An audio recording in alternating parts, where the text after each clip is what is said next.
സൂറത്തുൽ ഫാത്തിർ എന്ന് പറഞ്ഞ ഒരു അധ്യായത്തിലെ 32-ാമത്തെ ഒരു വചനമുണ്ട്. ഒരുപക്ഷെ നമ്മുടെ ഖുർആൻ പാരായണങ്ങൾക്കിടയിൽ നമ്മൾ ഓതിപ്പോവുകയും അതിൻ്റെ ആശയതലത്തിലേക്ക് ഒരുപക്ഷെ നമ്മൾ വല്ലാതെ ഇറങ്ങാതിരിക്കുകയും ചെയ്ത ഒരായത്തായിരിക്കും അത്. അതിൽ അള്ളാഹു പറയുന്നത്, സുമ്മ ഔറസിനൽ കിതാബ് അല്ലദീന ഇസ്തഫൈന മിൻ ഇബാദിന. നാം ഈ വേദം നൽകിയിരിക്കുന്ന ജനവിഭാഗം, അള്ളാഹു തിരഞ്ഞെടുക്കപ്പെട്ടിരിക്കുന്ന അടിമകൾക്കാണ് ആ വേദം നൽകിയത്. അങ്ങനെ ഈ ഖുർആൻ നൽകപ്പെട്ട ജനവിഭാഗത്തിൻ്റെ ഇടയിൽ 3 വിഭാഗം ആളുകളുണ്ട്. 3 ടൈപ്പ് ആളുകൾ. ആ 3 വിഭാഗം ആളുകളുടെ പറ്റി ഖുർആൻ പറയുന്നത്, വമിൻഹും ലാലിമുൻ ലിനഫ്സിഹിന, സ്വന്തത്തോട് തന്നെ അതിക്രമം പ്രവർത്തിച്ച് ജീവിതത്തിൻ്റെ യഥാർത്ഥ ലക്ഷ്യം എന്ത് എന്നറിയാതെ ജീവിക്കുന്ന കുറച്ച് ആൾക്കാർ ഈ ഉമ്മത്തിലുണ്ട് എന്നാണ് ഖുർആൻ പറഞ്ഞത്. ആ യാഥാർത്ഥ്യം നിങ്ങൾ അംഗീകരിച്ചേ മതിയാവൂന്ന്. അങ്ങനത്തെ കുറച്ച് ആൾക്കാർ ദുനിയാവിലുണ്ട് എന്നാണ്. 2ാമത്തെ വിഭാഗത്തെ പറ്റി പറഞ്ഞപ്പോൾ ഖുർആൻ പറഞ്ഞത് വമിൻഹും മുഖ്തസിദ് എന്നാണ്. എന്നാൽ കുറച്ച് ആൾക്കാരുണ്ട്, ലാലിമായിരിക്കുന്ന മനുഷ്യനൊന്നുമല്ല, സ്വന്തത്തോട് ഇങ്ങനെ അതിക്രമം പ്രവർത്തിച്ചു പോയിരിക്കുന്ന ആളൊന്നുമല്ല, ഒരു മധ്യമ നിലപാട് സ്വീകരിച്ച് ഒരു മിതമായ നിലക്ക് ജീവിതം ക്രമീകരിച്ചു പോകുന്ന ആൾക്കാർ. നമസ്കാരാദി കർമ്മങ്ങൾ ഉണ്ടോയെന്ന് ചോദിച്ചാൽ നമസ്കാരമൊക്കെ ഉണ്ട്. ഒരു മഗ്‌രിബ് നമസ്കാരത്തിനൊക്കെ വേണേ ജമാഅത്തിനൊക്കെ പങ്കെടുക്കുന്ന, ഒരു പൂർണ്ണാർത്ഥത്തിലൊന്നും ഒരു കൂടുതലായിട്ട് ഭക്തിസാന്ദ്രമായി ജീവിക്കുന്ന ആൾക്കാരൊന്നുമല്ല, ഒരു മധ്യമമായ ഒരു നിലപാടൊക്കെ സ്വീകരിച്ച് അതൊക്കെ മതി എന്ന് പറഞ്ഞ് ജീവിക്കുന്ന കുറച്ച് ആൾക്കാരും ഈ ഖുർആൻ നൽകപ്പെട്ട ജനവിഭാഗങ്ങളുടെ കൂട്ടത്തിലുണ്ട്. 3ാമത് വിഭാഗത്തെ പറ്റി പറഞ്ഞപ്പോൾ ഖുർആൻ പറഞ്ഞു, വമിൻഹും സാബിക്കും ബിൽ ഖൈറാത്ത് ബിഇദ്നില്ല. എന്നാൽ കുറച്ച് ആൾക്കാർ നമ്മുടെ ഈ സമൂഹത്തിലുണ്ട്. അവരാരാന്ന് ചോദിച്ചാൽ, നന്മ ചെയ്യാൻ കിട്ടുന്ന അവസരങ്ങളെ പരമാവധി ഉപയോഗപ്പെടുത്തി ഏതൊക്കെ അവസരങ്ങളിൽ നന്മ ചെയ്യാനുണ്ടോ ആ അവസരങ്ങളെ മുഴുവനും ബോധപൂർവമായ ശ്രമത്തിലൂടെ ഉപയോഗപ്പെടുത്തി ജീവിച്ച് ദുനിയാവെന്ന് യാത്ര പോകുന്ന ആൾക്കാർ. അവരെ പറ്റി പറഞ്ഞപ്പോൾ ഖുർആൻ പറഞ്ഞു, ദാലിക ഹുവൽ ഫളിലുൽ കബീർ, അത് വല്ലാത്തൊരു ശ്രേഷ്ഠമായിരിക്കുന്ന ഒരു കാര്യമാണ്. അത് അള്ളാഹ്ക്ക് ഏറ്റവും ഇഷ്ടപ്പെട്ടതും അള്ളാഹുവിൻ്റെ അടുക്കൽ ഏറ്റവും കൂടുതൽ സ്ഥാനമുള്ളതുമാണ് ആ വിഭാഗം എന്നാണ്. അപ്പം എൻ്റെ വിഷയവുമായിട്ട് ബന്ധമുള്ള 3ാമത്തെ ഒരു ഭാഗമാണുള്ളത്. എന്ന് പറഞ്ഞാൽ, നന്മ ചെയ്യാൻ അവസരം കിട്ടുന്ന അവസരങ്ങളെ അത് ശ്രദ്ധ കൊടുത്തുകൊണ്ട് ആ നന്മ ചെയ്യാൻ വേണ്ടി ശ്രമിക്കുക. അപ്പോൾ ഞാനൊരു ചെറിയ ഉദാഹരണം മാത്രം പറയാം. ഇപ്പം നമ്മളിപ്പോൾ നമ്മളിങ്ങനെ പ്രവേശിച്ചു. പള്ളിയിലേക്ക് പ്രവേശിച്ച സന്ദർഭത്തിൽ ഒരു നന്മ ചെയ്യാനുള്ള ഒരുപാട് അവസരങ്ങൾ നമ്മുടെ മുമ്പിലുണ്ടായിരുന്നു, കുറേയധികം അവസരങ്ങൾ. അത് നഷ്ടപ്പെടുത്തിയ കുറച്ച് ആൾക്കാർ ഈ സംസാരം ശ്രവിക്കുന്നവരുണ്ടാകും, അതിൽ മാക്സിമം ഉപയോഗപ്പെടുത്തിയിരിക്കുന്ന ആൾക്കാരുണ്ടാകും. അപ്പോൾ ഇത് ആർക്കാണിത് ഉപയോഗപ്പെടുത്താൻ കഴിയും? അപ്പോൾ ഞാൻ തന്നെ എൻ്റെ ജീവിതത്തിൽ ഇപ്പോൾ സംസാരിക്കുന്ന ഞാൻ തന്നെ പല സന്ദർഭങ്ങളിലും മറവി കൊണ്ട്, അശ്രദ്ധ കൊണ്ട് അത്തരം നന്മകളൊക്കെ മിസ്സാക്കാറുണ്ട്. അപ്പോൾ ഞാൻ എപ്പോഴും സൂചിപ്പിക്കാറുള്ള ഒരു കാര്യം എന്താണെന്ന് വെച്ചാൽ, അത്തരം ഒരു അവസരം നമ്മുടെ മുമ്പിൽ വരുമ്പം ആ അവസരം നമ്മുടെ മുമ്പിൽ ഇനി വരില്ല എന്ന് മനസ്സിലാക്കി ആ പുണ്യകർമ്മങ്ങൾ ധാരാളമായി ചെയ്യുക. അപ്പോൾ ഒരു ഉദാഹരണം പറയാം. പള്ളിയിലേക്ക് പ്രവേശിക്കുന്ന ഒരാളുടെ പ്രാർത്ഥനയാണ്, അല്ലാഹുമ്മ ഫ്തഹ്ലി അബ്വാബ റഹ്മതിക. അള്ളാഹുവേ, ഞാൻ നിൻ്റെ ഭവനത്തിലേക്ക് പ്രവേശിക്കുകയാണ്, നിൻ്റെ കാരുണ്യത്തിൻ്റെ കവാടങ്ങൾ എൻ്റെ മുമ്പിൽ നീ മലക്കെ തുറന്നു തരയണമേ എന്നാണ്. ആ പ്രാർത്ഥന ചൊല്ലാൻ നാവിനെന്താണ് ഭാരമുള്ളത്? നാവിനെന്ത് ഭാരമാണ് ആ പ്രാർത്ഥന ചൊല്ലാനുള്ളത്? ആ പ്രാർത്ഥന പഠിക്കാൻ എന്താണ് ഭാരമുള്ളത്? ഒന്നുമില്ല. പക്ഷെ ആ പ്രാർത്ഥന പഠിക്കാൻ എളുപ്പമാണ്, ആ പ്രാർത്ഥന ഉച്ചരിക്കാൻ വളരെ എളുപ്പമാണ്. പക്ഷെ ആ നന്മയുടെ അവസരമെത്തുമ്പോൾ ഞാൻ നെവർ മൈൻഡ് ആയിട്ട് പോവുകയാണ്. കാരണം എന്താ വെച്ചാൽ, മനുഷ്യനെ സംബന്ധിച്ചിടത്തോളം 100 കൂട്ടം ചിന്തകളുമായിട്ടാണ് അവൻ പള്ളിയിലേക്ക് തന്നെ വരുന്നത്. അത് സ്വാഭാവികമാണ്. അപ്പോൾ ഈ പുണ്യം ചെയ്യാൻ കഴിയും. അപ്പോൾ എനിക്ക് തോന്നിയ ഒരു കാര്യം ഞാൻ സൂചിപ്പിക്കുകയാണ്, നമ്മുടെ മനസ്സിൻ്റെ ഉള്ളിൽ അങ്ങനെ ഒരു നിയ്യത്ത് നമ്മൾ വെക്കുകയും അത്തരം ഒരു കാര്യം ഒരു ശീലമാക്കി നമ്മൾ മാറ്റുകയും ചെയ്യുമ്പോൾ പള്ളിക്ക് മുമ്പിൽ നമ്മൾ വരുമ്പം ഓട്ടോമാറ്റിക്കലി നമ്മൾ ആ പ്രാർത്ഥന നടത്തിയിരിക്കും. അപ്പോൾ ഇയാൾ ആ പ്രത്യേകത എന്താ? ഇയാൾ നന്മ ചെയ്യാൻ കിട്ടുന്ന ഒരു അവസരത്തെ എന്ത് ചെയ്യുമെന്നാണ് പറഞ്ഞത്?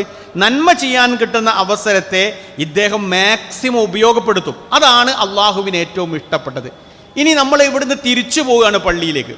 തിരിച്ചു പോകുമ്പോൾ നമുക്ക് നാവിന് ഭാരമില്ലാത്ത, നമുക്ക് പഠിക്കാൻ എളുപ്പമുള്ള, നമ്മുടെ തുലാസിന് ഏറ്റവും കൂടുതൽ ഘനം നൽകുന്ന ഒരു പ്രാർത്ഥന ഉണ്ട്. അത് വളരെ പ്രസക്തമായിരിക്കുന്ന ഒരു പ്രാർത്ഥനയാണ്. പടച്ചോനെ, നീ എന്നെ വിളിച്ചപ്പോൾ, ഈ വിജയത്തിലേക്കും രക്ഷയിലേക്കും നീ എന്നെ വിളിച്ചപ്പോൾ ഞാൻ ഈ ഭവനത്തിൽ വന്നു. 2 റക്അത്ത് നമസ്കരിച്ചു, 4 റക്അത്ത് നമസ്കരിച്ചു, നിന്നോട് പ്രാർത്ഥിച്ചു. കുറച്ചു നേരം ഞാൻ പ്രാർത്ഥിച്ചു. ഞാൻ നോമ്പുകാരനാണ്. ഇനി ഞാൻ പോകുന്നത് എൻ്റെ ഉപജീവനം തേടിക്കൊണ്ട് ഞാൻ പോവുകയാണ്. അപ്പം ഞാൻ നിന്നോട് ചോദിക്കുകയാണ്, അല്ലാഹുമ്മ ഇന്നി അസ്അലുക മിൻ ഫളിക. അള്ളാഹുവേ, ഞാൻ നിന്റെ ഔദാര്യത്തിൽ നിന്നോട് ഞാൻ ചോദിക്കുന്നു എന്ന് പറഞ്ഞിട്ടാണ് നമ്മൾ എന്ത് ചെയ്ത് ഇവിടുന്ന് പുറത്തേക്ക് പോകുന്നത്. പ്രവേശിക്കുന്നതും പുറത്തേക്ക് പോകുന്നതുമായ കാര്യങ്ങൾ മാത്രമാണ് പറഞ്ഞത്. പിന്നെ ഇതുമായി ബന്ധപ്പെട്ടുകൊണ്ട് തന്നെ ഒരുപാട് നന്മകൾ നമുക്ക് ചെയ്യാനുണ്ട്. ഞാൻ ആ ഭാഗത്തേക്ക് മൊത്തം പ്രവേശിക്കുകയാണെങ്കിൽ എനിക്ക് 1-2 പോയിന്റ് കൂടി പറഞ്ഞ് അവസാനിപ്പിക്കേണ്ട, ആ ഭാഗം പൂർണ്ണമാവാത്തത് കൊണ്ട് ഞാനത് ഓടിച്ചു പോവുകയാണ്. അപ്പോൾ പ്രവാചകൻ സല്ലല്ലാഹു അലൈഹി വസല്ലം പറഞ്ഞു, നിങ്ങൾ വീട്ടിൽ നിന്ന് തന്നെ ഒലുവെടുത്തിട്ടാണ് വരുന്നതെങ്കിൽ അതിനൊരു പ്രത്യേകത ഉണ്ട്. ഒലുവെടുക്കുന്ന സമയത്ത് നമ്മളിപ്പോൾ പള്ളിയിലേക്ക് വരുമ്പോൾ നമ്മുടെ തൊട്ടടുത്ത പള്ളികളിലൊക്കെ ആയിരിക്കും നമ്മൾ പോവുക. അപ്പോൾ ആ പള്ളിയിലേക്ക് പോകുമ്പോൾ പള്ളിയിലെത്തിയിട്ട് ഒലുവെടുക്കുന്ന ആൾക്കാരാണ് കൂടുതലുള്ളത്. പക്ഷെ നമുക്കൊരു ചെറിയ ശ്രദ്ധ ഉണ്ട്, എന്ത് ചെയ്യുക, വീട്ടിൽ നിന്ന് ഒലുവെടുക്കാം. വീട്ടിൽ നിന്ന് ഒലുവെടുത്ത് പോകുന്നവനെ സംബന്ധിച്ചിടത്തോളം ഒരു പ്രത്യേകതയുണ്ട് എന്നാണ് പ്രവാചകൻ പറഞ്ഞത്. മൻ തതഹറ ഫീ ബൈത്തിഹി, ഒരാൾ വീട്ടിൽ നിന്ന് ഒലുവെടുത്തു, സുമ്മ മശാ ഇലാ ബൈത്തി മിൻ ബുയൂത്തില്ല, എന്നിട്ട് അള്ളാഹുവിൻ്റെ ഭവനത്തെ ലക്ഷ്യമാക്കി അയാൾ പോയി. അപ്പോൾ അവിടെയും പ്രശ്നമല്ല, കാരണം ഞാൻ ഏതായിരുന്നാലും പള്ളിയിൽ പോയാൽ ഞാൻ ഒലുവെടുക്കണം. അപ്പം ഞാൻ ആ ഒലു എവിടെ നിന്ന് എടുക്കുക, വീട്ടിൽ നിന്ന് എടുക്കുകയാണ്. അങ്ങനെ ഞാൻ ഒലു എടുത്താനുള്ള ഗുണം എന്താ? ഞാൻ വീട്ടിൽ നിന്ന് ഒലു എടുത്തുകൊണ്ട് പള്ളിയെ ലക്ഷ്യമാക്കി പോകുമ്പോൾ അവൻ എടുത്തു വെക്കുന്ന വലത്തേക്കാൽ എടുത്തു വെക്കുമ്പം ഒരു ഉണങ്ങിയ ഇലകൾ മരത്തിൻ്റെ മുകളിൽ നിന്ന് കൊഴിഞ്ഞു വീഴുന്ന രൂപത്തിൽ നമ്മുടെ ജീവിതത്തിൽ വികാരത്തിനും വിചാരത്തിനും അടിമപ്പെട്ട് നാം ചെയ്തു പോയ ചെറിയ തെറ്റുകൾ മുഴുവനായിട്ട് മാഞ്ഞു പോവുകയാണ്. നാം ഒലു എടുത്തു പോകുന്നവന് മാത്രം. റസൂൽ സല്ലല്ലാഹു അലൈഹി വസല്ലം ഹദീസിൽ ഒലു എടുക്കാത്തവനില്ല. ഒലുവെടുത്തുകൊണ്ട് പള്ളിയിലേക്ക് നടന്നു പോയിരിക്കുന്ന ഒരാൾ. അപ്പോൾ അയാൾ എന്താ ചെയ്യുന്നത്? അയാളുടെ ജീവിതത്തിൽ ഒരു നന്മ ചെയ്യാൻ കിട്ടിയ അവസരത്തെ, ഞാൻ ഓതിയ ആയത്ത് പ്രകാരം ലാലിമു അല്ല, അയാൾ മുക്തസിദൊന്നുമല്ല, എൻ്റെ ജീവിതത്തിൽ എൻ്റെ വീട്ടിൽ ധാരാളം വെള്ളമുണ്ട്, സൗകര്യങ്ങളുണ്ട്. അപ്പം ഞാനൊന്ന് ശ്രദ്ധിച്ചുകൊണ്ട് ഞാൻ ആ ഒലു എടുത്തുകൊണ്ട് ഞാൻ എന്ത് ചെയ്യാണ്, പള്ളിയിലേക്ക് നീങ്ങുകയാണ്. അപ്പോൾ ഞാൻ വലത്തെ കാലെടുത്ത് വെക്കുമ്പോൾ എൻ്റെ ജീവിതത്തിൽ ചെയ്തു പോയിരിക്കുന്ന പാപങ്ങൾ മാഞ്ഞു പോവുകയാണ്. ഇനി ഞാൻ ഇടത്തെ കാലം എടുക്കുമ്പോൾ വയർഫഹു ബിഹി ദർജാത്ത്, ദുനിയാവിലുള്ള പരലോകത്തുള്ള എൻ്റെ പദവികൾ വർദ്ധിക്കുകയാണ്. പദവികൾ വർദ്ധിക്കുക എന്ന് പറഞ്ഞാൽ ദർജത്ത് വർദ്ധിക്കുക എന്ന് പറഞ്ഞാൽ അതിൻ്റെ അർത്ഥം എന്ന് വെച്ചാൽ ഞാൻ എവിടെയൊക്കെ പോകുന്നോ, ഞാൻ ബന്ധപ്പെടുന്ന മേഖലകളിലൊക്കെ തന്നെ എനിക്ക് പ്രത്യേകമായ ഒരു അംഗീകാരവും എൻ്റെ ജീവിതത്തിൻ്റെ എല്ലാ മേഖലകളിലും അള്ളാഹു നൽകുന്ന ബർക്കത്തും എനിക്ക് പ്രത്യേകമായിട്ട് കിട്ടുന്നുണ്ട് എന്നാണ് പ്രവാചകൻ സല്ലല്ലാഹു അലൈഹി വസല്ലം പഠിപ്പിച്ചത്. അപ്പോൾ ഞാൻ എന്താണ് ചെയ്യാനുള്ളത്? എനിക്കെന്താ ഭാരമുള്ളത്? എൻ്റെ നാവിന് എനിക്ക് എൻ്റെ ജീവിതത്തിൽ എന്തെങ്കിലും ഭാരമുള്ള പണിയാണോ പ്രവാചകൻ സല്ലല്ലാഹു അലൈഹി വസല്ലം ഈ ഹദീസിലൂടെ പഠിപ്പിച്ച? ഒന്നുമല്ല. ഞാൻ വീട്ടിൽ നിന്ന് ഒലു എടുക്കുന്നു, പള്ളിയിലേക്ക് പോകുന്നു. അതാണ് എൻ്റെ ഏറ്റവും വലിയ പ്രത്യേകത. ഇനി ഞാൻ പള്ളിയിൽ വന്ന് ജമാഅത്ത് നമസ്കാരം 12:42 ഞാനൊരു 12:30 ഞാൻ പള്ളിയിൽ വന്നു, ഒലു എടുത്തു. ഇനി എല്ലാവർക്കും അറിയാം, പള്ളിയിലേക്ക് കയറി വന്ന ഒരു മനുഷ്യനെ സംബന്ധിച്ചിടത്തോളം പ്രവാചകൻ സല്ലല്ലാഹു അലൈഹി വസല്ലം ഒരിക്കൽ ഒരാൾ വന്നിട്ട് നേരെ അങ്ങ് ഇരുന്നപ്പോൾ നബി സല്ലല്ലാഹു അലൈഹി വസല്ലം അയാളോട് ചോദിച്ചു, അസ്വല്ലൈത യാ ഫുലാൻ, നീ നമസ്കരിച്ചോ എന്ന് ചോദിച്ചു. അപ്പോൾ അയാൾ ഇരുന്ന് കഴിഞ്ഞിട്ടുണ്ട്. അപ്പോൾ റസൂൽ സല്ലല്ലാഹു അലൈഹി വസല്ലം അദ്ദേഹം പറഞ്ഞു, ഞാൻ നമസ്കരിച്ചിട്ടില്ല. അപ്പോൾ റസൂൽ പറഞ്ഞു, ഒരു പള്ളിയിൽ വന്നാൽ ഏറ്റവും പ്രധാനപ്പെട്ട ഒരു സുന്നത്താണ് 2 റക്അത്ത് നിസ്കരിക്കുക എന്നുള്ളത്. കും ഫസൊല്ലി റക്അത്തൈൻ, നീ എഴുന്നേറ്റുകൊണ്ട് 2 റക്അത്ത് നമസ്കാരം നിർവഹിക്കുക എന്ന് പറഞ്ഞ് അയാളെ നമസ്കരിപ്പിച്ചു. ആ നമസ്കാരവും ഞാൻ നിർവഹിച്ച് ജമാഅത്ത് നമസ്കാരത്തിന് വേണ്ടി ഞാൻ വെയിറ്റ് ചെയ്യാണ്, ഞാൻ കാത്തു നിൽക്കുകയാണ്. ആ കാത്തു നിൽക്കുന്നതിനെ പറ്റി പ്രവാചകൻ സല്ലല്ലാഹു അലൈഹി വസല്ലം എന്താ പറഞ്ഞതെന്നറിയോ? ആ സന്ദർഭത്തിലെല്ലാം തന്നെ അള്ളാഹുവിൻ്റെ മാലാഖമാർ, മലക്കുകൾ ഈ ഇരിക്കുന്ന ദാസനു വേണ്ടി പ്രത്യേകമായി പ്രാർത്ഥിക്കുകയും അയാൾക്ക് വേണ്ടി പൊറുക്കാൻ വേണ്ടി പ്രാർത്ഥിക്കുകയും അയാൾക്ക് വേണ്ടി കാരുണ്യത്തിന് വേണ്ടി പ്രാർത്ഥിക്കുകയും ചെയ്തു. മാത്രവുമല്ല, ഒരു യുദ്ധത്തിൽ ഒരു ശത്രുവിനെ പ്രതീക്ഷിച്ചിരിക്കുന്ന രൂപത്തിൽ ഇരിക്കുന്ന ഒരു മനുഷ്യനെ പോലെയാണ്, പുണ്യകരമായിരിക്കുന്ന ഒരു പ്രവർത്തനമാണ് ആ ജമാഅത്ത് നമസ്കാരത്തിന് വേണ്ടിയിട്ടുള്ള വെയിറ്റ് ചെയ്യുന്ന ആ സമയത്തുള്ളത്. ഇതൊക്കെ നമ്മുടെ പള്ളിയുമായിട്ട് ബന്ധപ്പെട്ട കാര്യങ്ങളാണ്. അപ്പോൾ ഇത്തരം കാര്യങ്ങൾ നമുക്കെന്താ, ഇതൊക്കെ നമുക്ക് എല്ലാവർക്കും അറിയുന്ന കാര്യമാണ്. ഇതിൻ്റെ ഒന്നും പുണ്യം പുലവിയെ നിങ്ങൾ പറഞ്ഞു തരേണ്ട ആവശ്യമൊന്നുമില്ല. പക്ഷെ എനിക്ക് ആ നന്മ ചെയ്യാൻ കിട്ടുന്ന അവസരത്തെ ചില സന്ദർഭങ്ങളിൽ എൻ്റെ അശ്രദ്ധ കൊണ്ട്, എൻ്റെ സൂക്ഷ്മതയില്ലായ്മ കൊണ്ട് അത് മിസ്സായി പോവാണ്. അപ്പം അത് മിസ്സായി പോവാതിരിക്കാൻ നമ്മൾ പ്രത്യേകമായി ശ്രദ്ധിക്കണം എന്നാണ് പ്രവാചകൻ സ്വല്ലല്ലാഹു അലൈഹി വസല്ലം ഈ ഹദീസിലൂടെ നമ്മെ പഠിപ്പിച്ചത്. ഒരു ആരാധനാ കർമ്മത്തിന് പള്ളിയിലേക്ക്, ഇത് മാത്രമൊന്നുമല്ല, ഇതിന് തന്നെ ഒതു തന്നെ മുട്ടുവരെ കഴുകാൻ വേണ്ടി പറഞ്ഞ് നിങ്ങൾ കുറച്ചുകൂടി മുട്ടുന്നും കൂടി കയറ്റി കഴുകിയാൽ അതിന് വേറെ കൂലിയുണ്ട് എന്ന് പ്രവാചകൻ സ്വല്ലല്ലാഹു അലൈഹി വസല്ലം പഠിപ്പിച്ചു. നാളെ പരലോകത്ത് ഒരു പ്രത്യേകമായ ശോഭയുമായിട്ടാണ് നിങ്ങൾ വരിക. അത് നിങ്ങൾ ഒതു കയറ്റി കഴുകിയതിൻ്റെ ഭാഗമാണെന്ന് പ്രവാചകൻ സ്വല്ലല്ലാഹു അലൈഹി വസല്ലം സ്വഹീഹായ ഹദീസിലൂടെ പഠിപ്പിച്ചു. അങ്ങനെ ഒരു ജമാഅത്ത് നമസ്കാരത്തിന് വേണ്ടി, ജമാഅത്ത് നമസ്കാരം തുടങ്ങുന്നതിന് മുമ്പ് തന്നെ ഒട്ടനവധി പുണ്യകർമ്മങ്ങൾ ചെയ്ത് നമുക്ക് മുന്നോട്ട് പോകാൻ കഴിയുമെന്നാണ് ഈ ഹദീസിലൂടെ നമുക്ക് പഠിപ്പിക്കുക. അങ്ങനെ നമ്മൾ നിസ്സാരമായി കാണുന്ന പുണ്യകർമ്മങ്ങൾ കുറച്ചുകൂടി വർദ്ധിപ്പിക്കാൻ നമ്മൾ ശ്രമിക്കുകയാണെങ്കിൽ നാളെ പരലോകത്ത് സ്വർഗത്തിലേക്ക് പ്രവേശിക്കാനുള്ള വഴികൾ നമ്മുടെ മുമ്പിൽ ധാരാളമുണ്ട് എന്നാണ് ഇതുമായി ബന്ധപ്പെട്ടുകൊണ്ട് സൂചിപ്പിക്കുവാനുള്ളത്. മറ്റൊരിക്കൽ പ്രവാചകൻ പറഞ്ഞു, നിങ്ങൾ ഒരാളെ കാണുകയാണ്, അയാളെ കാണുമ്പോൾ എന്താ ചെയ്യേണ്ടത്? ഒന്ന് പുഞ്ചിരിക്കണം. ലാ തഹ്കിറന്ന മിനൽ മഅറൂഫി ശൈഅ വലൗ അൻ തൽക അഖാക ബിവജ്ഹിൻ ത്വലിഖ്. നീ നിന്റെ കൂട്ടുകാരനെ കാണുമ്പോൾ ഒന്ന് പുഞ്ചിരിക്കുന്നത് പോലും നിനക്ക് ധർമ്മമാണ്. നീ എന്ത് ചെയ്യാൻ പാടില്ല? നിസ്സാരമായി കാണരുത്. ഒരാളെ കൂട്ടുകാരനെ കാണുന്നു, അയാളോടൊന്ന് ചിരിക്കുന്നു, എന്നിട്ട് അയാളോട് സലാം പറയുന്നു. മാമിൻ മുസ്ലിമൈനി യൽതഖിയാനി വയതസാഫഹാനി ഇല്ലാ ഗുഫിറ ലഹുമാ ഖബ്ല അൻ യഫ്തരിക. രണ്ടാളുകൾ തമ്മിൽ കണ്ടുമുട്ടിയിട്ട് അയാൾ തമ്മിൽ പരസ്പരം കൈപിടിച്ച് നിൽക്കുമ്പോൾ, ആ കൈപിടിച്ച് നിൽക്കുന്ന സന്ദർഭം എത്ര നേരമാണോ നിങ്ങൾ ആ സുഹൃത്തുമായിട്ട് കൈപിടിച്ച് നിൽക്കുന്നത്, അത്രയും നേരം നിങ്ങളുടെ ജീവിതത്തിൽ നിങ്ങൾ ചെയ്തിരിക്കുന്ന ചെറുതും വലുതുമായ തെറ്റുകുറ്റങ്ങൾ അള്ളാഹു നിങ്ങൾക്ക് വിട്ടുപുറത്തു മാപ്പാക്കി തരുമെന്ന് പ്രവാചകൻ സ്വല്ലല്ലാഹു അലൈഹി വസല്ലം പഠിപ്പിച്ചു. അതും നമ്മുടെ യാത്രാവേളയിൽ, നമ്മുടെ പ്രവർത്തനങ്ങൾക്കിടയിൽ നമുക്ക് കാണാൻ കഴിയും. അങ്ങനെ നമ്മൾ നിസ്സാരമായി തള്ളുന്ന പുണ്യകർമ്മങ്ങളെ ഒന്നുകൂടി നമ്മൾ ചെയ്യണം എന്നൊരു താല്പര്യത്തോടു കൂടി നമ്മൾ ചെയ്യുമ്പോൾ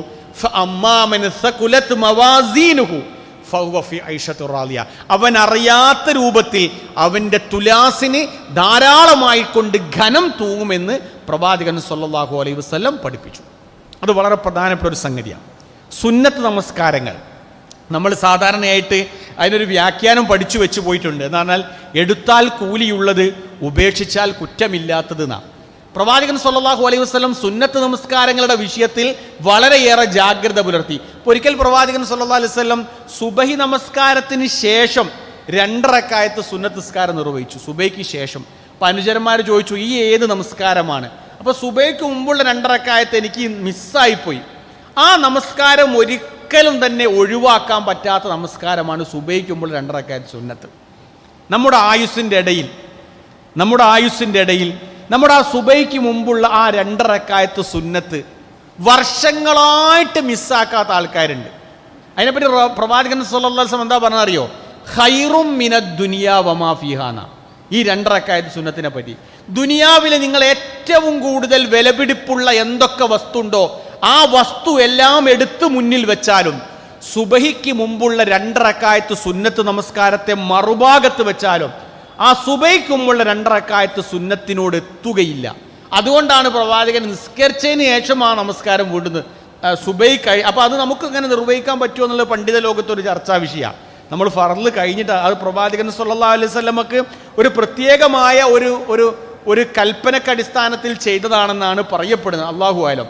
നമ്മൾ അങ്ങനെ ചെയ്യാൻ പറ്റുമോ എന്നുള്ളത് പണ്ഡിത ലോകത്തെ അഭിപ്രായ വ്യത്യാസമുണ്ട്. എന്തായിരുന്നാലും ആ നമസ്കാരത്തിന് മുമ്പ് ആ 2 റക്അത്ത് സുന്നത്ത് നമസ്കാരം നിർവഹിക്കാൻ നമുക്ക് കഴിഞ്ഞാൽ അത് ജീവിതത്തിലെ ഏറ്റവും വലിയ സൗഭാഗ്യമാണ്. അതുകൊണ്ട് ആ പുണ്യകർമ്മങ്ങൾ കൂടി നമുക്ക് ചെയ്യാൻ കഴിഞ്ഞാൽ അതിനൊക്കെ വേണ്ട സമയം എന്താണെന്ന് വെച്ചാൽ 1-2 മിനിറ്റ് കൊണ്ട് നമുക്ക് നിർവഹിക്കാൻ പറ്റുന്ന പുണ്യകർമ്മമായതുകൊണ്ട് തന്നെ ആ നന്മ കൂടി നമുക്ക് ചെയ്ത് മുന്നോട്ട് പോവാൻ നമ്മൾ ശ്രമിച്ചാൽ നമ്മൾ അറിയാത്ത രൂപത്തിൽ നമ്മുടെ പാപങ്ങൾ മാഞ്ഞു പോകും. ഞാനൊരു കാര്യം കൂടി പറഞ്ഞ് ആ ഭാഗം അവസാനിപ്പിക്കാം. ഇതുകൊണ്ടുള്ളൊരു ഗുണം എന്താണെന്നറിയാമോ?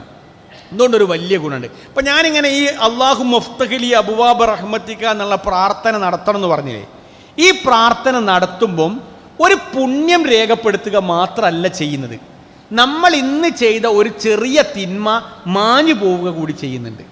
അതാണ് അതിൻ്റെ ഏറ്റവും വലിയ പ്രത്യേകത. അങ്ങനെ അള്ളാഹു നമ്മോട് കാരുണ്യം ചെയ്തെങ്കിൽ മാത്രമേ നമുക്ക് സ്വർഗത്തിലേക്ക് പ്രവേശിക്കാൻ കഴിയുള്ളൂ. അപ്പോൾ ഒരു തിന്മകൾ നമ്മൾ ധാരാളമായിട്ട് ചെയ്യുമ്പം ആ തിന്മകളെ അള്ളാഹു നന്മ കൊണ്ട് മായ്ക്കുമെന്നാണ് പ്രവാചകൻ സ്വല്ലല്ലാഹു അലൈഹി വസല്ലം പഠിപ്പിച്ചത്. അതുകൊണ്ട് ആ നന്മകൾ പരമാവധി പുണ്യകർമ്മമാക്കി ചെയ്തുകൊണ്ട് നമ്മുടെ തിന്മകളെ മായ്ക്കാൻ നമുക്ക് കഴിഞ്ഞാൽ ജീവിതത്തിലെ ഏറ്റവും വലിയ ഒരു സൗഭാഗ്യവും നമ്മളൊരു ഭാഗ്യവാന്മാരാണ് എന്ന് നമുക്ക് നമ്മളെപ്പറ്റി പറയാൻ കഴിയും. അപ്പോൾ അങ്ങനെ വ്യക്തിപരമായിട്ട് നമുക്ക് ചെയ്യാൻ പറ്റുന്ന ഇബാദത്തുകൾ നമ്മൾ ചെയ്യാം. ഞാനിപ്പോൾ പറഞ്ഞ കാര്യങ്ങൾ നമ്മുടെ ഫർളായ ഒരു കാര്യവും ഞാൻ പറഞ്ഞിട്ടില്ല.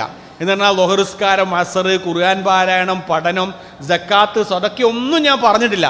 അതിനേക്കാൾ നിസ്സാരമായിരിക്കുന്ന കുറച്ച് സംഗതികളാണ്. അത്തരം പുണ്യകർമ്മങ്ങൾ നമ്മൾ ചെയ്യാൻ നമ്മൾ ശ്രമിക്കുമ്പോൾ നമുക്ക് പരലോകത്ത് വമ്പിച്ച പ്രതിഫലമാണ് നമുക്ക് ലഭിക്കാൻ കഴിയുക എന്ന് നമ്മൾ മനസ്സിലാക്കി വെക്കുക.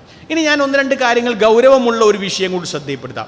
ഒരിക്കൽ നബി സല്ലല്ലാഹു അലൈഹി വസല്ലം ഒരു സദസ്സിൽ വന്നുകൊണ്ട് പ്രവാചകൻ സല്ലല്ലാഹു അലൈഹി വസല്ലം അവിടെ കൂടിയിരുന്ന ആൾക്കാരോട് ചോദിച്ചു, മൻ അസ്ബഹ മിൻകുമുൽ യൗമ സ്വായിമൻ, ഇന്ന് സുന്നത്ത് നോമ്പുള്ള ആരെങ്കിലും ഈ കൂട്ടത്തിലുണ്ടോ എന്ന് ചോദിച്ചു.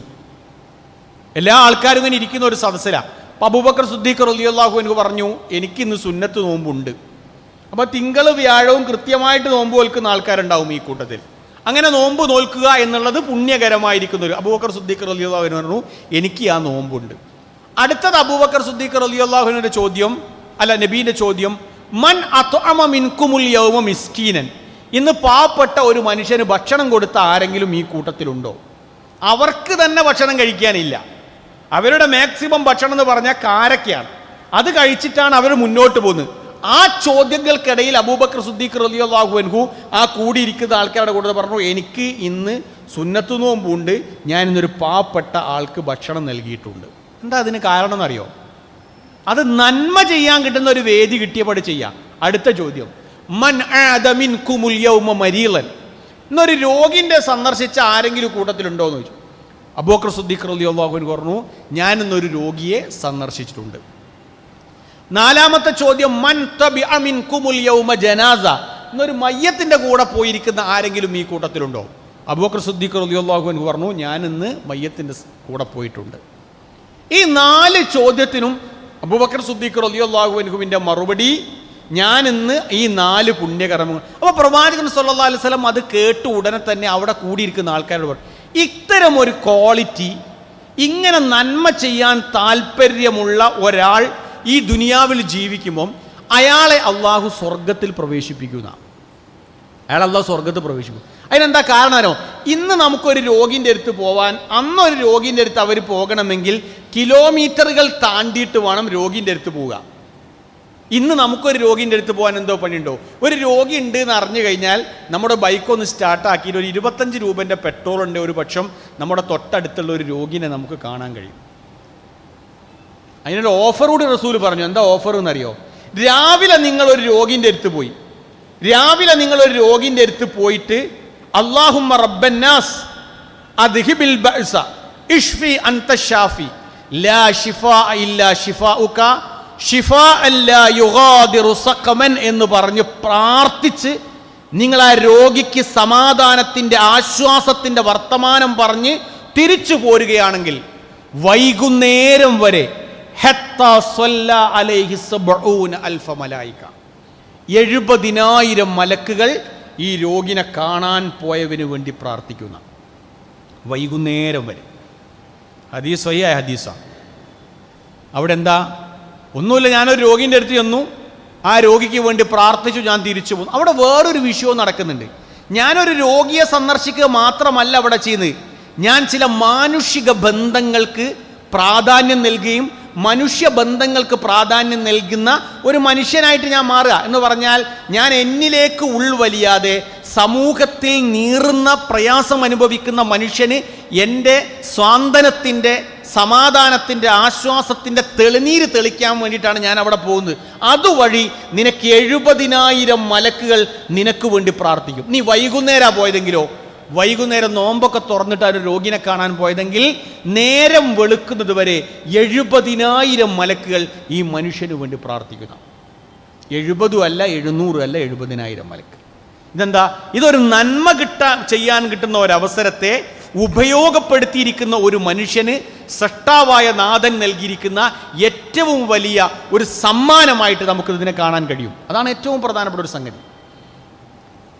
അപ്പൊ രോഗിയെ കാണാൻ പോകുക എന്ന് പറഞ്ഞാൽ ഒരു പുണ്യകരമായ കാര്യം നമുക്ക് എല്ലാവർക്കും അറിയാം. അപ്പൊ അത് നമ്മുടെ ജീവിതത്തിൽ ഉണ്ടാവുക എന്ന് പറഞ്ഞാൽ, അങ്ങനെ ഒരു രോഗി ഉണ്ട് എന്ന് അറിഞ്ഞാൽ അവിടെ ഒന്ന് പോവാനും അയാൾക്ക് വേണ്ടിയൊക്കെ ഒന്ന് പ്രാർത്ഥിക്കാനും ഒരു സന്മനസ് നമ്മൾ കാണിച്ചാൽ അള്ളാഹുവിൻ്റെ അടുക്കൽ നമുക്ക് സ്ഥാനമുണ്ട്, മാലാഖമാരുടെ മലക്കുകളുടെ പ്രത്യേകമായ പ്രാർത്ഥനയുണ്ട് എന്നാണ് പ്രവാചകൻ സല്ലല്ലാഹു അലൈഹി വസല്ലം ഈ ഹദീസിലൂടെ നമ്മെ പഠിപ്പിച്ചത്. ഇനി ജനാസയെ അനുഗമിക്കുക പറഞ്ഞാലോ, ഇപ്പം എല്ലാവരും സാധാരണ ചെയ്യുന്ന വെച്ചാൽ ഒരു മയ്യത്ത് ഉണ്ടെങ്കിൽ അവനെ കണ്ട് നമ്മൾ തിരിച്ചു പോരും. അപ്പം ഞാനിങ്ങനെ ഹദീസുകളൊക്കെ പരിശോധിച്ച് നോക്കിയപ്പം ഈ കണ്ട് തിരിച്ചു പോരുക എന്നുള്ളതിന് വലിയ കൂലിയൊന്നും പ്രവാചകൻ പറഞ്ഞിട്ടില്ല. കണ്ട് തിരിച്ചു പോരുക, പിന്നെ അവിടെ പോയിട്ട് അല്ലാഹു മഗ്ഫിർ ലഹു എന്ന് പ്രാർത്ഥിക്കുമ്പോൾ ഒരു കൂലി നമുക്കുണ്ട് എന്നുള്ളതല്ലാതെ കണ്ട് തിരിച്ചു പോരുക എന്നുള്ളതിന് കൂലി അങ്ങനെ കൂടുതലായിട്ടില്ല. രണ്ട് കാര്യങ്ങൾക്ക് അവിടെ കൂലുണ്ട്. ഒന്ന്, നീ അവിടെ ചെന്ന് മയ്യത്ത് നമസ്കരിച്ച് പോരുക. അനന്തര കർമ്മങ്ങളിൽ നിനക്ക് പങ്കെടുക്കാൻ നേരമില്ലെങ്കിൽ മയ്യത്ത് നമസ്കാരം നീ നിർവഹിച്ചു പോരുമ്പോൾ ഒരു ഖിറാത്ത് പ്രതിഫലവുമായിട്ടാണ് നീ തിരിച്ചു പോരുന്നത്. ഒരു ഖിറാത്ത് പ്രതിഫലം എന്ന് പറഞ്ഞാൽ മിസ്ല ജബൽ ഉഹദ്. ഹറമിൽ നമ്മുടെ ഉംറക്ക് പോയിരിക്കുന്ന ആളുകൾക്കറിയാം, ഉഹദ് മല നല്ല വലുപ്പമുണ്ട്. അത്രയും നിനക്ക് കിട്ടാനുണ്ടെന്ന് മയ്യത്ത് നമസ്കാരം നിർവഹിച്ച് മാത്രം നീ തിരിച്ചു പോരുകയാണെങ്കിൽ അത്രയും മാത്രം നിനക്ക് കിട്ടാനുണ്ട്.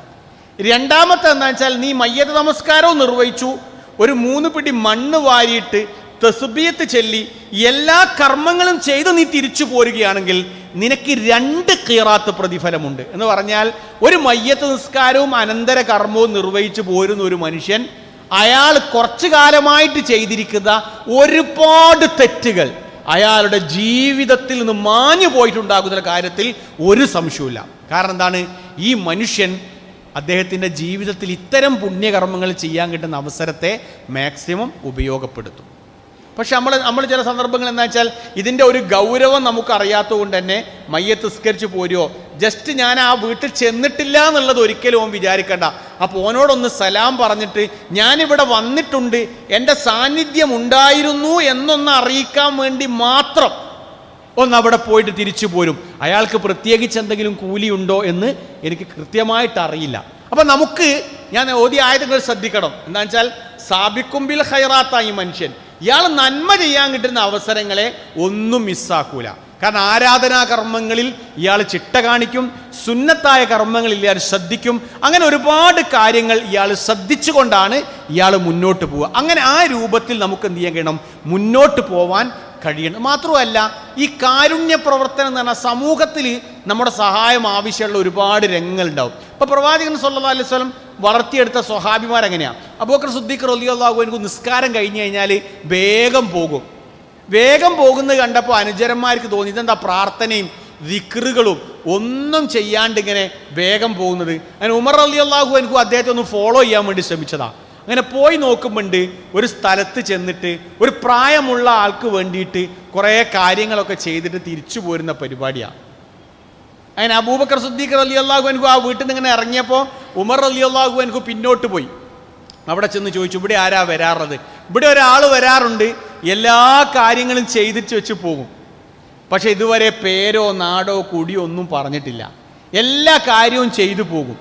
അപ്പോൾ അബൂബക്കർ സിദ്ദീഖ് റളിയല്ലാഹു അൻഹുവിൻ്റെ ഒരു വലിയ പ്രത്യേകത എന്ന് വെച്ചാൽ ഈ നന്മകൾ, അത് സമ്പത്ത് അള്ളാഹുവിൻ്റെ മാർഗത്തിൽ ചെലവഴിക്കേണ്ട വിഷയത്തിലാണെങ്കിലും ശരി, അത് കൂടുതലായിട്ട് കൊടുക്കുക, കൂടുതൽ പുണ്യകർമ്മങ്ങൾ ചെയ്യുക. എന്നിട്ടൊരു മത്സരം, ഖുർആൻ പറഞ്ഞില്ലേ, വഫീ ദാലിക ഫൽയതനാഫസിൽ മുതനാഫിസൂൻ, മത്സരിക്കുന്ന ആളുകൾ ആ സ്വർഗത്തിന് വേണ്ടി മത്സരിക്കട്ടെ എന്ന് പറഞ്ഞില്ലേ, ആ ഒരു മത്സരത്തിൻ്റെ രൂപം അവരുടെ ജീവിതത്തിലൊക്കെ നമുക്ക് കാണാൻ കഴിയുമായിരുന്നു. അത് പ്രധാനപ്പെട്ട ഒരു സംഗതിയാണ്. ഇപ്പോൾ ചില ആൾക്കാർ ചില നാട്ടിലെ ഒരു വൃക്ഷമായിട്ട് മാറും, വടവൃക്ഷം. ആരാധനാ കർമ്മങ്ങളിൽ മാത്രം ഒന്നും ഇങ്ങനെ ജാഗ്രത പുലർത്തി പള്ളിയിൽ ഇങ്ങനെ ഇരിക്കുക എന്നല്ല. ഒരിക്കൽ അബ്ദുല്ലാഹി ബിൻ അബ്ബാസ് റളിയല്ലാഹു അൻഹു പള്ളിയിൽ ഇങ്ങനെ എഴുത്തിക്കാഫ് ഇരിക്കുന്ന സമയത്ത് ഒരു സാധുവായ മനുഷ്യൻ ഇങ്ങനെ വന്നിട്ട് ഇദ്ദേഹത്തോട് സാമ്പത്തികമായ ഒരു സഹായം ചെയ്യേണ്ട കാര്യം പറഞ്ഞു. അദ്ദേഹം പള്ളിയിൽ നിന്ന് ചാടി എണീറ്റപ്പോൾ ആഗതൻ വന്ന ആൾ ചോദിച്ചു, നിങ്ങളിങ്ങനെ പള്ളിയിൽ ദിക്റും ദുആകളൊക്കെ ചൊല്ലി ഇങ്ങനെ ഇരിക്കുകയല്ലേ, അപ്പം നിങ്ങൾ ആ ഇഴ്ത്തിക്കാഫ് തന്നെ ഇരുന്നാൽ പോരെ, നിങ്ങൾ ബേജാറാണ്ട, ഞാൻ എന്തെങ്കിലും ചെയ്തോളാം എന്ന് പറഞ്ഞു. അപ്പോൾ അബൂബക്കർ സിദ്ദീഖ് ആ പള്ളിയിലിരിക്കുന്ന നമ്മുടെ സ്വഹാബി പ്രവാചകന്റെ ഖബർ ചൂണ്ടിക്കൊണ്ട് പറഞ്ഞു, ചില സന്ദർഭങ്ങളിൽ പള്ളിയിലൊക്കെ 10 കൊല്ലം ഇഴ്ത്തിക്കാഫ് ഇരിക്കുന്നതിനേക്കാൾ കൂലി ഒരു മനുഷ്യന്റെ പ്രയാസമകറ്റലായിരിക്കും. അല്ലേ? എന്താ പറയുക, ഒരു മനുഷ്യൻ നാട്ടിൽ വല്ലാതെ ദുരിതം അനുഭവിക്കുന്നു, പ്രതിസന്ധി അനുഭവിക്കുന്നു, പ്രയാസം അനുഭവിക്കുന്നു. ഞാൻ കുറേ ദിക്റുകളും പ്രാർത്ഥനകളും മാത്രം ചൊല്ലിയതുകൊണ്ട് അയാൾക്കൊരു കാര്യമില്ലല്ലോ. ഞാനൊരു വടവൃക്ഷമായിട്ടും മാറണം, എന്ന് പറഞ്ഞാൽ തണൽ നൽകുന്ന ഒരു മരമായിട്ട് കൂടി മാറണം. ഇവിടെ അബൂബക്കർ സിദ്ദീഖ് റളിയല്ലാഹു അൻഹു എൻ്റെ പ്രാർത്ഥന കുറച്ച് അങ്ങോട്ടായിപ്പോയാലും ആ കർമ്മങ്ങളൊക്കെ ചെയ്ത് കഴിഞ്ഞിട്ട് വേണം എനിക്ക് ഈ പള്ളിയിൽ നിന്ന് പ്രാർത്ഥിക്കുക. ഈ ഒരാളുടെ പ്രയാസം എനിക്ക് മാറ്റിക്കൊടുക്കാൻ പറ്റിയാൽ അതായിരിക്കും ജീവിതത്തിലെ ഏറ്റവും പ്രധാനപ്പെട്ട കാര്യം എന്ന് അദ്ദേഹം മനസ്സിലാക്കിയത് കൊണ്ടാണ് അബൂബക്കർ സിദ്ദീഖ് അങ്ങനെ പോയത്. അബ്ദുല്ലാഹി ഇബ്നു അബ്ബാസ് റളിയല്ലാഹു അൻഹു പള്ളിയിൽ നിന്ന് ഇർത്തികാഫിരിക്കുമ്പോൾ ഇറങ്ങി പോകാനുള്ള കാരണം അതിനാണ്. മാത്രമല്ല, വിശ്വാസിയെ പറ്റി പറഞ്ഞപ്പോൾ ഖുർആൻ പറഞ്ഞ ഒരു മനോഹരമായിരിക്കുന്ന ഒരു പ്രയോഗമുണ്ട്. ഒരു മരത്തിനോടാണ് നിങ്ങളെ ഉപമിക്കുന്നത്. ആ മരത്തിന്റെ പ്രത്യേകത എന്താ? എല്ലാ സന്ദർഭത്തിലും ഫലം നൽകുന്ന മരമാണ് ആ മരം. ധാരാന്നറിയാമോ? വിശ്വാസി. വിശ്വാസി ഒരു ഉണങ്ങിയ മരമാകാൻ പാടില്ല എന്നാ. തണൽ നൽകുന്ന, ഫലം നൽകുന്ന, സമൂഹത്തിന് ഉപകാരപ്രദമായിരിക്കുന്ന എല്ലാ തരത്തിലും ഉപകാരപ്രദമായിരിക്കുന്ന ഒരു മരമായിക്കൊണ്ട് വിശ്വാസിക്ക് മാറാൻ കഴിയണം. ഞാൻ ഒന്ന് രണ്ട് കാര്യങ്ങൾ പറഞ്ഞ് അവസാനിപ്പിക്കാം. പ്രവാചകൻ സല്ലല്ലാഹു അലൈഹി വസല്ലം ഒരിക്കലും ഒരു മയ്യത്ത് ഇങ്ങനെ കണ്ടപ്പോൾ നബി സല്ലല്ലാഹു അലൈഹി വസല്ലം പറഞ്ഞു, ചില മയ്യത്തുകൾ മുസ്തരീഹുൻ വൽ മുസ്തറാഹു മിൻഹു, ചില മയ്യത്തുകളിൽ നിന്ന് ജനങ്ങൾക്ക് വല്ലാണ്ട് ആശ്വാസം കിട്ടും. ചില മയ്യത്ത് വളരെ ആശ്വാസത്തോടു കൂടിയിട്ടാണ് ഇവിടുന്ന് തിരിച്ചു പോവുക. 2 പോയിന്റ് ആ പ്രവാചകൻ ഒരു മയ്യത്ത് കണ്ടപ്പോൾ പറഞ്ഞു. അപ്പൊ അനുചരന്മാർ റസൂലിനോട് ചോദിച്ചു, വമൽ മുസ്തരീഹ് വൽ മുസ്തറാഹു മിൻഹു യാ റസൂലുള്ളാഹ്, അല്ലാഹുവിന്റെ റസൂൽ നിങ്ങൾ ഉദ്ദേശിച്ച മുസ്തരീഹ് മുസ്തറാഹ് എന്നൊക്കെ പറഞ്ഞാൽ എന്താന്ന് ചോദിച്ചപ്പം പ്രവാചകൻ പറഞ്ഞു, ചില ആത്മാക്കൾ മരണപ്പെട്ട് കഴിഞ്ഞാൽ ദുനിയാവിൽ നിന്ന് അവള് വളരെ റാഹത്തോടുകൂടി ദുനിയാവിൽ നിന്ന് യാത്ര പോകും. ഭയങ്കര സന്തോഷത്തിലാ പോവുകയെന്ന്. അതെന്താ കാരണം എന്നറിയാമോ? ഈ ദുനിയാവിൽ അദ്ദേഹം ജീവിച്ചപ്പം അള്ളാഹ്ക്ക് ഏറ്റവും ഇഷ്ടപ്പെട്ട, ജനങ്ങൾക്ക് ഏറ്റവും ഉപകാരപ്രദമായ കർമ്മങ്ങൾ ചെയ്ത മാതൃകാധന്യനായ ഒരു മനുഷ്യനായിക്കൊണ്ടാണ് അള്ളാഹു ദുനിയാവ് നോനെ തിരിച്ചു വിളിച്ചത് ഓൻ പോയതും. അങ്ങനെ ചില മയ്യത്തുണ്ട്. ചില മയ്യത്തുകളുണ്ട്, പ്രവാചകൻ പറഞ്ഞു, ആ മയ്യത്തിൽ നിന്ന് പല ആളുകൾക്കും ആശ്വാസം കിട്ടുമെന്ന്. അപ്പൊ അനുജന്മാർ ചോദിച്ചു, അത് വല്ലാത്തൊരു, ആർക്കൊക്കെ ആശ്വാസം കിട്ടുക എന്നറിയോ? മനുഷ്യന്മാർക്ക് ആശ്വാസം കിട്ടും അയാൾ മരിച്ചതിൻ്റെ പേരിൽ. പ്രവാചകൻ പിന്നെ പറഞ്ഞതറിയോ? യസ്തരീഹു മിൻഹു അൽ ഇബാദ് വശജർ വദ്ദവാബ്, ഈ ലോകത്ത് ജീവിക്കുന്ന കന്നുകാലി മുഴുവൻ സൃഷ്ടിജാലങ്ങളും ഈ ആശ്വാസം കൊള്ളുന്നവരാണ്. മീൻസ് ആശ്വാസം കൊള്ളാനാൽ ഇയാൾ അങ്ങോട്ട് പോയി കിട്ടിയല്ലോ എന്ന് പറഞ്ഞു. കാരണം എന്താ അറിയോ? ഈ സമൂഹത്തിന് ഭാരമായി ജീവിക്കുന്ന കുറച്ച് ആൾക്കാർ ദുനിയാവിലുണ്ട്. എന്നാലോ ഈ സമൂഹത്തിന് എന്നും നഷ്ടം സംഭവിക്കുന്ന, മരണപ്പെട്ടു പോയതിൻ്റെ പേരിൽ നഷ്ടം മാത്രം സംഭവിച്ച ഒരുപാട് ആൾക്കാരും ഈ കൂട്ടത്തിലുണ്ട്. ആരെ പറ്റിയാന്ന് വളരെ എളുപ്പത്തിൽ മനസ്സിലായി നമുക്ക്.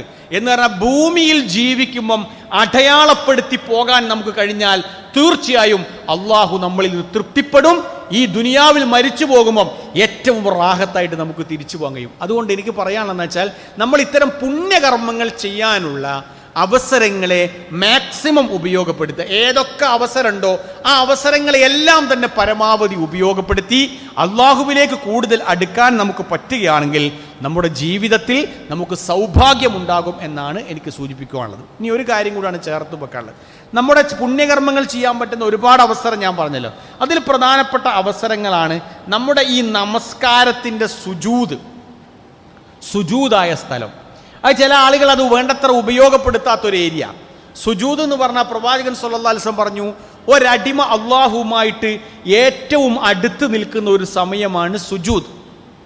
അതുകൊണ്ട് നിങ്ങൾ സുജൂദിനെ മാക്സിമം ഉപയോഗപ്പെടുത്തണം എന്ന് പറഞ്ഞു. അതിന് നിങ്ങൾക്ക് ഞാൻ 1-2 നിർദ്ദേശങ്ങൾ വെക്കാം. ഞാൻ എല്ലാ ക്ലാസ്സുകളിലും ഞാനത് പറയുന്നതാണ്.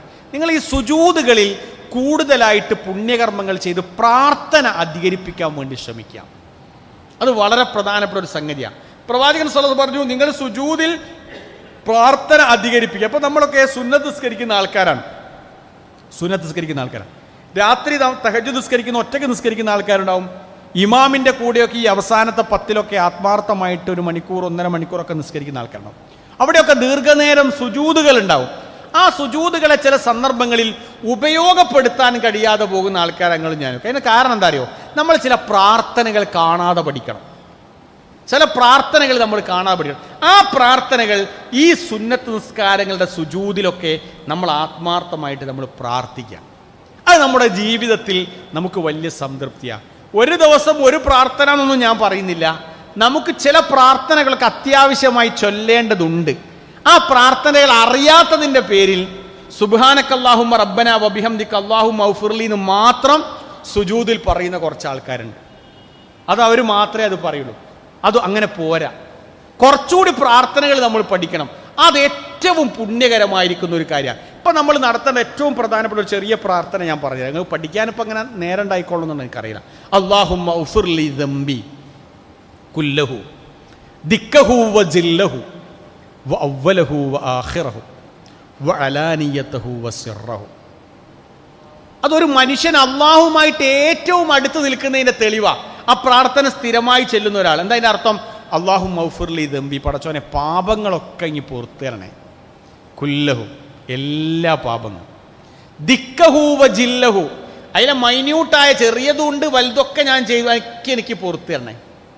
വഅവ്വലഹു വആഖിറഹു, ഞാൻ ജീവിതത്തിൽ ആദ്യം ചെയ്തത്, ഞാൻ അവസാനം ചെയ്തത്, പ്രബോധത്തിൽ ചെയ്തത്, പ്രഭാതത്തിൽ ചെയ്തത്, പ്രദോഷത്തിൽ ചെയ്തത്, ജീവിതത്തിന്റെ തുടക്കത്തിൽ ചെയ്തത്, അവസാനം ചെയ്ത് ഒക്കെ ഈ പുറത്തിരണേ. വഅലാനിയതഹു വസിറഹു, രഹസ്യമായി ഞാൻ ചെയ്തത്, പരസ്യമായി ഞാൻ ചെയ്തത്, എല്ലാ പാപങ്ങളും ഈ പുറത്തിരണേ. ഇത് റസൂൽ സല്ലല്ലാഹു അലൈഹി വസല്ലം ഫർള് നിസ്കാരങ്ങളുടെ സുജൂദിൽ ചൊല്ലിയിരുന്നു എന്നാ ഹദീസിലുള്ളത്. ഞാനെന്തിനാണ് ഇവിടെ പറയാൻ കാരണം വെച്ചാൽ, നമ്മുടെ തിരക്ക് പിടിച്ച ജീവിതത്തിൻ്റെ ഇടയ്ക്ക് നമുക്ക് ചിലപ്പോൾ ഒഴിവിട്ടിക്കൊള്ളുന്നില്ല. പക്ഷെ എവിടെയെങ്കിലുമൊക്കെ നമുക്ക് ഒഴിവിട്ടുമ്പോൾ ചെറിയ ചെറിയ പ്രാർത്ഥനകൾ കാണാതെ വലിയ റിസൾട്ടാണെന്ന് ഞാൻ നിങ്ങൾക്ക് എഴുതി ഒപ്പിട്ട് തരാം. ഇത്തരം പ്രാർത്ഥനകൾ നമ്മൾ നടത്തുമ്പോൾ നമ്മുടെ ജീവിതത്തിൽ എന്താണെന്നറിയില്ല, മനസ്സിന് വല്ലാത്തൊരു കുളിർമയാണ്. നമ്മൾ സുന്നത്ത് നിസ്കരിക്കുമ്പോൾ പോലും നമുക്ക് ഇഷ്ടം പോലെ അള്ളാഹുവിനോട് പറയണം. കാരണം റസൂല് പറഞ്ഞു, ഏറ്റവും കൂടുതൽ പ്രാർത്ഥനയ്ക്ക് ഉത്തരം കിട്ടുന്ന സമയമാണ് സുജൂദ്. അതിനെ നിങ്ങൾ മാക്സിമം ഉപയോഗപ്പെടുത്തണം. നിങ്ങൾക്ക് ഒരുപാട് അനുഗ്രഹങ്ങൾ കിട്ടിയവരാ അല്ലേ? അല്ലാഹുമ്മ ഇന്നി അഊദു ബിക മിൻ സവാലി നിഅമതിക, അല്ലാഹുമ്മ ഇന്നി അഊദു ബിക മിൻ സവാലി നിഅമതിക. അല്ലാഹുവേ, നിലവിൽ എനിക്ക് ഒരുപാട് അനുഗ്രഹം നീ തന്നു. മോശമില്ലാത്ത കച്ചവടം, അത്യാവശ്യമുള്ള നല്ലൊരു വീട്, അത്യാവശ്യം ആരോഗ്യം, പള്ളിയിലേക്കൊക്കെ വരാൻ, നല്ല മക്കൾ, നല്ല ഇണകൾ. ഈ നിഅമത്ത് എന്നിൽ നിന്ന് എന്നാ നീങ്ങിപ്പോവുക എന്നറിയില്ല. പടച്ചോനെ, ഈ നിഅമത്തുകൾ നീങ്ങിപ്പോകുന്നതിൽ നിന്നും ഞാൻ നിന്നോട് ശരണം തേടുന്നു. അല്ലാഹുമ്മ ഇന്നി അഊദു ബിക മിൻ സവാലി നിഅമതിക. അടുത്ത എന്താ അറിയോ? വതഹവ്വുലി ആഫിയതിക. ഇപ്പൊ എത്ര കഠിനമായ വെയിലുണ്ടായിട്ടും, നല്ല ശക്തമായ വെയിലുണ്ടായിട്ടും നമ്മളൊക്കെ നോമ്പ് വെച്ചു, ഒരു ക്ഷീണവുമില്ല. എന്നാലോ ഇപ്പോഴും നമ്മോട് പ്രാർത്ഥിക്കാൻ വേണ്ടി പറഞ്ഞ കുറേ ആൾക്കാരുണ്ട്. ഓൽക്കാൻ നോമ്പ് വെൽക്കാൻ കഴിയാത്തൊരു, എന്തെങ്കിലും നോമ്പ് വെൽക്കാൻ പറ്റിയത്? ഒരു ക്ഷീണവും ഇല്ലല്ലോ. ഇല്ല, ഞാൻ കിലോമീറ്ററിൽ യാത്ര ചെയ്ത് ഒരുപാട് സ്ഥലത്ത് ക്ലാസ് എടുക്കാൻ പോകാറുണ്ട്, ഒരു ക്ഷീണവും ഇല്ല. എന്തേ കാരണം? അള്ളാഹ് ആരോഗ്യം തന്നു. എന്നിട്ട് ഞാൻ ചോദിക്കുന്നത് എന്താ അറിയോ? അല്ലാഹുമ്മ ഇന്നി അഊദു ബിക മിൻ സവാലി നിഅമതിക വതഹവ്വുലി ആഫിയതിക. പടച്ചോനെ, ആഫിയത്ത് ഇല്ലാണ്ടാക്കല്ലേ, ആഫിയത്ത് പോക്കല്ലേ. എന്ത് പ്രസക്തമായ പ്രാർത്ഥനയാണ്. ഒന്ന് സുന്നത്ത് നിസ്കാരം ചെയ്തു നോക്കി നിങ്ങൾ. അടുത്തത് ആ പ്രാർത്ഥനയുടെ ബാക്കി, വഫുജാഅത്തി നിഖ്മതിക.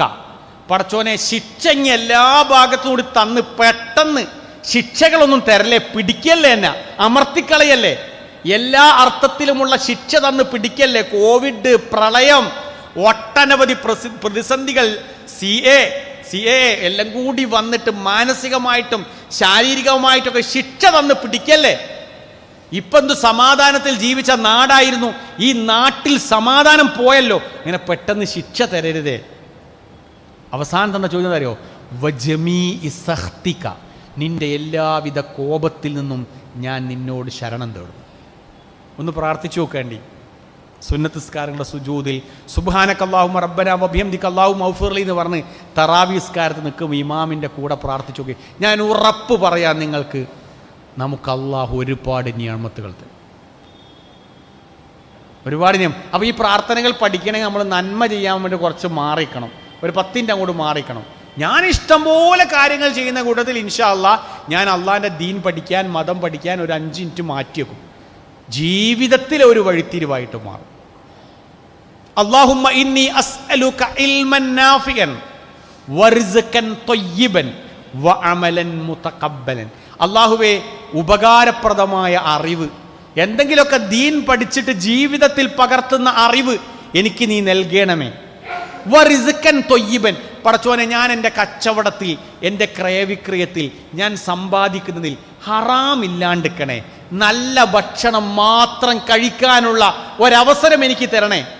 റിസ്ഖൻ ത്വയ്യിബൻ, നല്ല ഭക്ഷണം ഞാൻ കഴിക്കാവൂ. അവസാനം വഅമലൻ മുതഖബ്ബലൻ, പടച്ചോനെ, നോമ്പിൽ ഒരുപാട് കർമ്മങ്ങൾ ചെയ്തു, നിസ്കരിച്ചു, ഓതി നന്നായിട്ട്, തഹജ്ജുദ് നിസ്കരിച്ചു, ധാരാളം ദാനധർമ്മങ്ങൾ ചെയ്തു, പക്ഷെ സ്വീകരിക്കാതെ പോരുതേ. വഅമലൻ മുതഖബ്ബലൻ, പടച്ചോനെ, നീയൊക്കെ സ്വീകരിക്കണേ.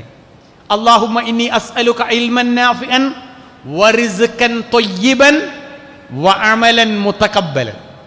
ഇങ്ങനെ നമ്മൾ സുന്നത്ത് നിസ്കാരങ്ങളുടെ സുജൂദുകൾ ഇതെല്ലാ സമയവും പ്രാർത്ഥിക്കട്ടോ. എല്ലാ സമയവും ഞാൻ നിസ്കാരം പറയുന്നത് വെച്ചാൽ, പ്രവാചകൻ പറഞ്ഞു, ഒരടിമ അള്ളാഹുവുമായിട്ട് ഏറ്റവും അടുത്ത് നിൽക്കുന്ന സമയം സുജൂദാണ്. ഫഅക്സിറൂ ഫീഹി അദ്ദുആ, അതുകൊണ്ട് സുജൂദുകളിൽ നിങ്ങൾ മാക്സിമം പ്രാർത്ഥിച്ചോളി. ആ പ്രാർത്ഥന നമ്മുടെ ജീവിതത്തിൻ്റെ ഏറ്റവും വലിയൊരു വഴിത്തിരിവായിട്ട് നമുക്ക് മാറ്റാൻ കഴിയും. അങ്ങനെ നന്മകൾ ചെയ്യാൻ കിട്ടുന്ന അവസരങ്ങളെ പരമാവധി ഉപയോഗപ്പെടുത്തി പുണ്യകർമ്മങ്ങൾ ധാരാളം ചെയ്ത് നമ്മുടെ തുലാസിന് ധാരാളം ഘനമുണ്ടാക്കി നമുക്ക് മുന്നോട്ട് പോവാൻ പറ്റുകയാണെങ്കിൽ അതൊരു വലിയ വിഷയമാണ്. ഇനി ദാനധർമ്മങ്ങൾ ഒരു 5 മിനിറ്റ് പറഞ്ഞ് അവസാനിപ്പിക്കാം.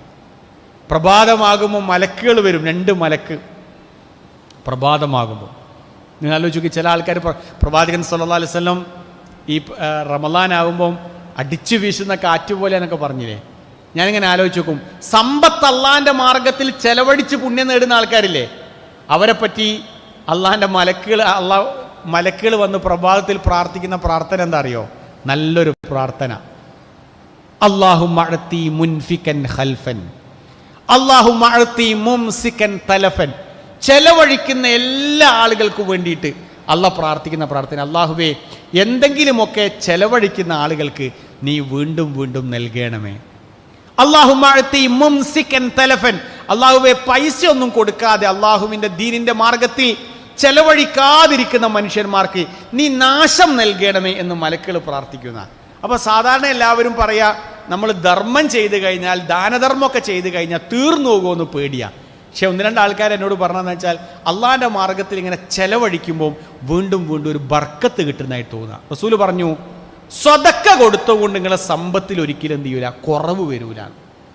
ഞാനൊരു പള്ളി ഉദ്ഘാടനത്തിൻ്റെ ഒരു പ്രോഗ്രാമിന് വേണ്ടി കുറച്ച് ദിവസം മുമ്പ് ഇങ്ങനെ പോയ സമയത്ത് ഞാൻ ആ നാട്ടുകാരോട് ചോദിച്ചു, ഈ പള്ളി ആരാണ് എടുത്തു തന്നത്? ഞങ്ങൾ നാട്ടിലുള്ള ആൾക്കാർ തന്നെ എടുത്തതാണെന്ന് പറഞ്ഞു. പകുതി പൈസ ഞങ്ങൾ എല്ലാവരോടും പിരിച്ചെടുത്തു, ബാക്കി പകുതി പൈസ ഒരാൾ തന്നതാണ്. ഒരു 80-90 ലക്ഷം ഉറുപ്പ്യ ചെലവ് വരുന്നൊരു പള്ളി 45 ലക്ഷം ഉറുപ്പ്യ ഒരാൾ എടുത്തു. അയാൾ ഒറ്റ കണ്ടീഷൻ വെച്ചു, ഒരു കണ്ടീഷൻ മാത്രം. നിങ്ങൾ ആലോചിച്ച് നോക്കി, അതിന് അള്ളാഹു നൽകുന്ന കൂലി ചെറു. ഒരു 45 ലക്ഷം ഉറുപ്പ്യൊക്കെ പെട്ടെന്ന് എടുത്ത് അങ്ങോട്ട് കൊടുക്കുകയാണ്. അദ്ദേഹം വെച്ച കണ്ടീഷൻ എന്താവും? ഞാനാണ് ഈ പണം തന്നതെന്ന് ഒരു മനുഷ്യനോടും പറയരുത്, ഒരു മനുഷ്യനോടും പറയരുത്. എന്നാണോ എൻ്റെ പേര് പുറത്തേക്ക് വരുന്നത് അന്ന് ഞാൻ ഈ പണം പിൻവലിക്കുമെന്ന് പറഞ്ഞു. ഒരു പൈസയും തരൂല, സീക്രട്ടാക്കി നിങ്ങൾ വെക്കുക. നാളെ പരലോകത്ത് ചെല്ലുമ്പം 7 വിഭാഗം ആളുകൾക്ക് തണല് ലഭിക്കും. വെപ്രാളപ്പെട്ട് നിൽക്കുന്ന സമയത്ത് അതിലൊരു വിഭാഗം ഈ കൈ കൊടുത്തു, പക്ഷെ ഈ കൈ അറിയാതെ അത്രയും സീക്രട്ടായിട്ട് ധർമ്മം ചെയ്ത് ആ സ്വർഗത്തിൽ അള്ളാഹിൻ്റെ അർശിൻ്റെ തണൽ എനിക്ക് ലഭിക്കും. വേറെ ലക്ഷ്യമൊന്നുമില്ല. അതുകൊണ്ട് ഈ 40-50 ലക്ഷം ഉറുപ്പ്യ ആവശ്യമുള്ള സമയത്ത് വന്നാൽ മതി, ഞാൻ ആവശ്യാനുസരണം എടുത്തു തരും. ആ പള്ളിയിൽ പോയി നിസ്കരിച്ച് പ്രാർത്ഥിച്ചപ്പം സുന്ദരമായ പള്ളി. ആ മനുഷ്യന് വേണ്ടി അള്ളാഹുവിൻ്റെ മലക്കുകൾ എല്ലാ പ്രഭാതത്തിലും വന്ന് പ്രാർത്ഥിക്കുക, പടച്ചോനെ, ഈ മനുഷ്യന് നീ എല്ലാ ബർക്കത്തും കൊടുക്കുക. ഇത് നന്മ ചെയ്യാനുള്ള അവസരമാണ്.